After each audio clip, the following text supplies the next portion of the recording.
Welcome to Beer Untapped with Perry Miller, the podcast. These episodes were originally aired on Brookings Radio. Now they're on the net for you. Hey, if you want to hear anything special on the show, reach out to us on Facebook. We're always looking for new content. Enjoy the show. Welcome to Beer Untapped with Perry Miller. 2018 was an interesting year in the craft beer world. Hazy IPAs continued to explode around the world. Pastry stouts and brut IPAs were trendy. AB InBev, parent company of Budweiser, bought more craft breweries, and a number of established breweries closed. Among those, Tallgrass Brewing of Kansas, long a staple of craft beer fans in South Dakota. The state of South Dakota saw legislation passed that should open things up a bit for craft brewing. Several breweries opened in the state, and several more are in the works. We also saw a closure, with Watertown Brewing shutting down their tap room. Seth Cook of Wooden Legs Brewing and I sat down, talked about 2018. It was a bit of an up and down year for craft beer. Well, we've continued to see consolidations. There's continued to be small breweries. We've seen the production stop on a couple breweries that I wouldn't have assumed. And then, of course, we've seen a rise of South Dakota breweries. I mean, just a massive rise of South Dakota breweries. So, South Dakota is a little bit behind the wave, maybe a little bit, but that's okay because it gives us a chance to understand where the wave's at and what's happening here. And I think craft brewing in South Dakota is alive and well. The rest of the nation, it's getting tight, but it's been getting tight. So, that's not news. That's just the facts. Well, I think what we're seeing is a continued swing to the local model. So, the local scene is what's going to happen. You're going to see still a continuation of small Pico breweries continue to operate.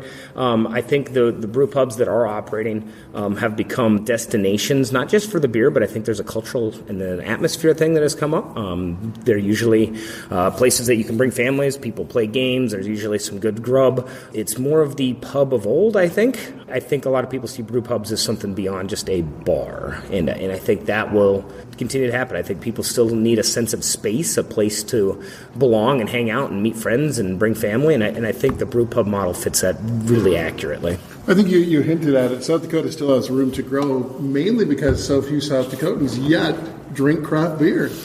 Oh, yeah, and it's grown every year, but there's still a number of people, probably people that are listening to this radio show that haven't stopped down and tried it, and that's okay. There's a lot of space. There's a lot of space for us to grow here. And with the access that people have now at the liquor store and stuff, I think that helps encourage people to go out and try new things. I mean, if they end up at the liquor store, at the gas station, or even at their local supermarket, they're going to just see so many colors and sites and packaging.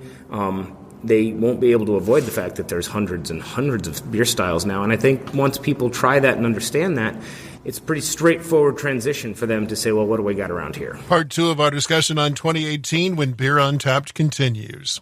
Welcome back to Beer Untapped with Perry Miller as Seth Cook and I look back at 2018. In part 2 of the conversation, Seth discusses the year at Wooden Legs. He says it was a great year. Because we had so many new people coming to try new things, that our business was, thankfully, pushed in a direction that really was dedicated to innovation and brewing new things and doing those things. And made more beer than you ever have, and you sold most of it right here. Right, and that was the direction we got pushed in. Is people wanted to try new things, so that's what we did. We tried new things. We did new IPAs. We did Pub Keep Series beers. We did salted caramels. We did chili beers. We did all kinds of cool stuff. And it went really well here because our customers got engaged with it, our staff got engaged with it, and that, by nature, didn't allow us to have a whole lot of space to distribute because we were just turning beers and doing things here. So if that's a indication, maybe we could extrapolate that and make that as an indication of the market in general. I think that's where things are going. You mentioned, as we're talking right now, you have more beers in the tank of your own than you ever have before. Right, and credit to our brew staff. There too. We have a number of staff members, not just in the brewery, but in the office and in the front of house that have really come into their own this year, and that's probably one of the things I have to be the most thankful of 2018, and have really taken initiative, taken authority over the things they do. And we have a fantastic amount of beer in the cooler right now because the staff has stepped up, and we challenge them to do this, and said this is where our goal is, and they've done a very good job. Have we hit everything, all of our goals? No, but man, they've done a super job, and I won't take anything away from their accomplishments now.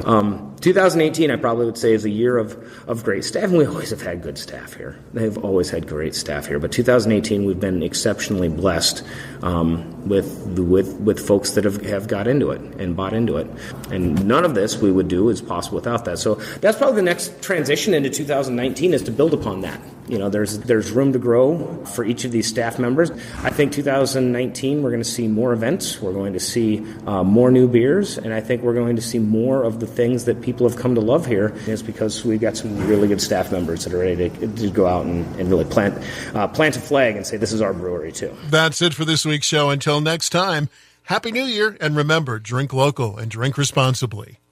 Thank you for listening to Beer Untapped with Perry Miller, originally aired on Brookings radio stations K-Country 102.3, The Hawk 107.1, and B93, and now here for your listening enjoyment as well. If you want to hear it live, it's every Wednesday and Saturday on those 3 stations. And of course, if you're not in the Brookings area to hear it live, you can find us on the internet on your favorite podcast player. If you like this show, make sure to rate and review or maybe even tell your friends.